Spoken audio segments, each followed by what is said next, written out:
Olá! Na aula de hoje nós falaremos sobre as primeiras manifestações modernistas e sobre os primeiros autores modernistas do Brasil.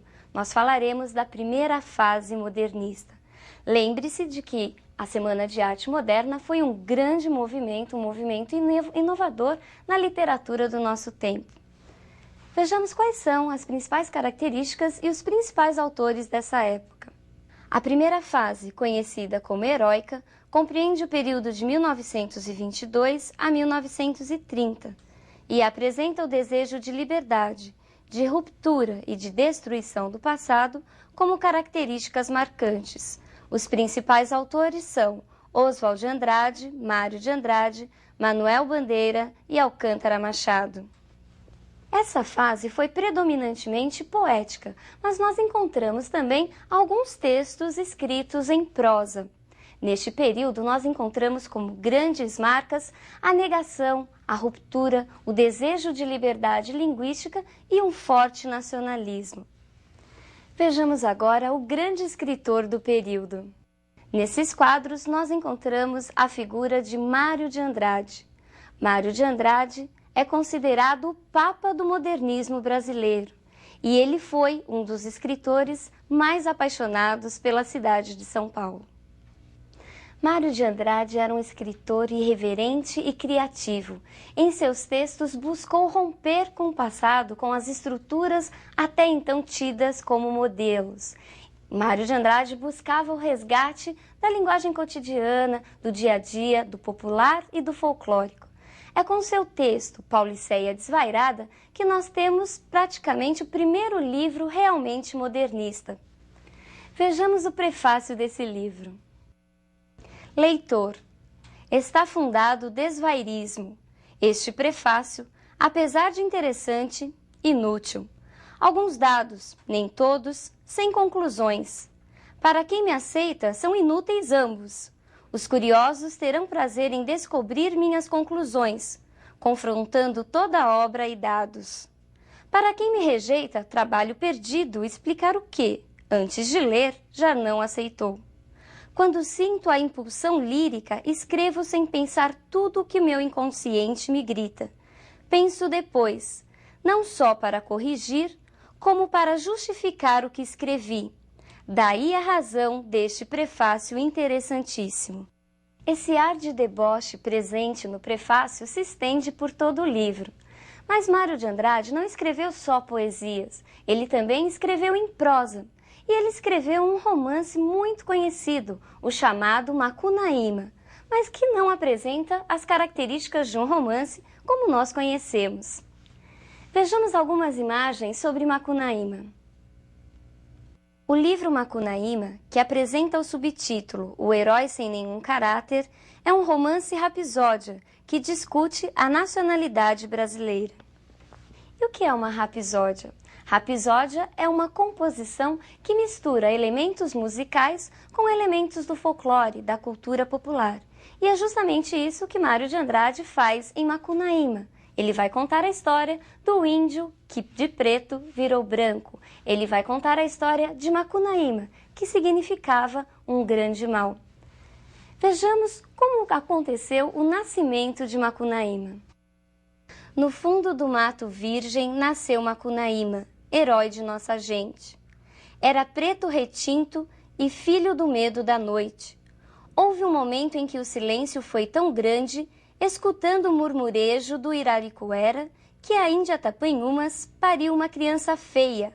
Essa criança é que chamara de Macunaíma. Já na meninice fez coisas de sarapantar.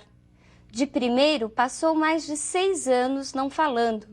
Se o incitavam a falar, exclamava, ai que preguiça! E não dizia mais nada. Ficava no canto da maloca, trepado no jiral de Paxiúba, espiando o trabalho dos outros e principalmente os 2 manos que tinha, Manaape, já velhinho, e Jiguê, na força de homem. O divertimento dele era decepar cabeça de saúva. Vivia deitado, mas se punha os olhos em dinheiro, Macunaíma dandava para ganhar vintém. E também espertava quando a família ia tomar banho no rio, todos juntos e nus. No mucambo, se alguma Cunhantã se aproximava dele para fazer festinha, Macunaíma punha a mão nas graças dela, Cunhantã se afasta. Macunaíma era debochado, malandro, danado. Ele era muito terrível, muito diferente da imagem que nós tínhamos de herói. Tanto que Macunaíma é considerado um anti-herói se nós o compararmos com os heróis românticos que conhecemos. Macunaíma mexia com todo mundo, era preguiçoso, não queria saber de trabalhar. Esse texto é considerado um grande marco do modernismo, tanto que volta e meia ele aparece nos grandes vestibulares do Brasil. Por isso, não deixe de lê-lo. Vejamos agora a imagem de um outro importante autor desse período. Oswald de Andrade é considerado o autor mais irreverente, combativo e polêmico da primeira fase modernista. Foi o idealizador dos principais manifestos que ocorreram neste período. Sua obra é toda marcada pela ironia, pelo humor. Ele é o mais debochado dos poetas, dos escritores modernistas. Oswald de Andrade, ele inova, ele traz o elemento nacional para a literatura sobre a roupagem modernista. Ele é o criador do poema piada, do poema pílula, ou seja, textos curtos, mas que mesmo assim carregam uma grande carga poética.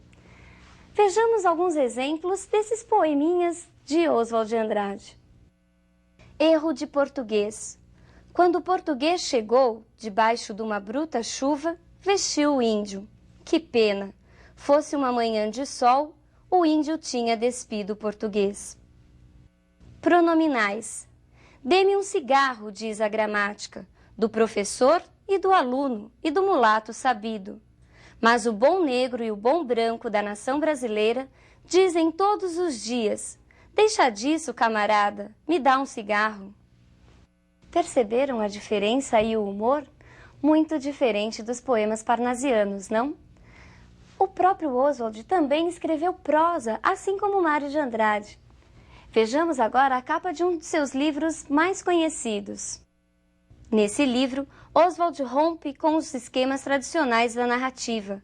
Os capítulos são curtíssimos, apresentando-se como pequenos fragmentos justapostos, próximos da técnica da pintura cubista, que representava ao mesmo tempo as várias faces de um objeto ou situação, o que impossibilitava uma leitura linear. Vejamos agora a imagem de Manuel Bandeira, outro importante poeta desse primeiro momento modernista. Manuel Bandeira, num primeiro momento, se mostra ainda bem preso aos valores parnasianos, mas com o passar do tempo se transforma num dos grandes representantes do modernismo. É a partir do livro Libertinagem que Manuel Bandeira se firma realmente como um poeta modernista. A partir desse livro, seus textos se aproximam muito do linguajar coloquial. Os temas também acabam se diversificando. Tudo para Manuel Bandeira acaba se tornando tema poético. Ele parte de frases corriqueiras, ele fala dos meninos negros, das negras, das irenes. Ele fala de poemas, de notícias que são retiradas do jornal.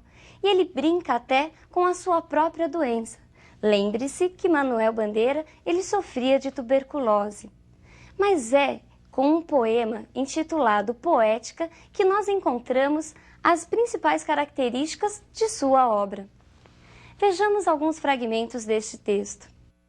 Estou farto do lirismo comedido, do lirismo bem comportado, do lirismo funcionário público com livro de ponto expediente protocolo e manifestações de apreço ao senhor diretor. Estou farto do lirismo que para e vai averiguar no dicionário o cunho vernáculo de um vocábulo. Abaixo aos puristas, todas as palavras, sobretudo os barbarismos universais, todas as construções, sobretudo as sintaxes de exceção, todos os ritmos, sobretudo os inumeráveis. Quero antes o lirismo dos loucos, o lirismo dos bêbados, o lirismo difícil e pungente dos bêbados, o lirismo dos clowns de Shakespeare. Não quero mais saber do lirismo, que não é libertação. A ironia também foi uma outra grande característica de Bandeira. Vejamos a ironia no próximo texto. Pneumotórax, febre, hemoptise, dispneia e suores noturnos. A vida inteira que podia ter sido e que não foi. Tosse, tosse, tosse. Mandou chamar o médico. Diga 33, 33, 33, 33. Respire. O senhor tem uma escavação no pulmão esquerdo e o pulmão direito infiltrado. Então, doutor, não é possível tentar um pneumotórax? Não. A única coisa a fazer é tocar um tango argentino. Percebeu que diferente brincar com a própria doença? Isso mesmo, Manuel Bandeira tem um grande traço do humor. O humor, a ironia, permeia quase todos os seus textos. Outro grande autor desse período é Alcântara Machado. Em seu livro de contos, Brás, Bexiga e Barra Funda, ele vai tratar da vida da colônia italiana na cidade de São Paulo. Ele vai falar principalmente do processo de assimilação cultural. Ele vai falar da fusão da língua portuguesa e da língua italiana, que deu origem ao conhecidíssimo português macarrônico. Vejamos um exemplo desse português macarrônico que nós encontramos no livro Brás, Bexiga e Barra Funda. Paro assim para facilitar, não é para ofender. Primo doutor, pense bem, e poi me dê sua resposta. Domani dopo domani, na outra semana, quando quiser, e o resto à sua disposição, mas pense bem. Perceberam a influência do italiano na língua portuguesa? E por que isso? Neste período, a presença da cultura italiana era muito forte. Por quê? Porque os italianos vieram primeiro para trabalhar na lavoura do café e depois para trabalhar como mão de obra na indústria que começava a crescer na cidade de São Paulo. Todo esse processo de aculturação, de assimilação cultural, é tratado por Alcântara Machado ao longo do livro. Na aula de hoje, nós vimos então as principais características e os principais autores da primeira fase do modernismo no Brasil. É a fase conhecida como heróica. E por que heróica? Porque é uma fase demolidora, era uma fase de negação. Esses modernistas negavam tudo aquilo que era do passado. Eles queriam romper com todas as estéticas, principalmente com o parnasianismo que ainda vigorava. Na próxima aula, nós falaremos sobre a segunda fase do modernismo brasileiro. Um grande abraço e até lá!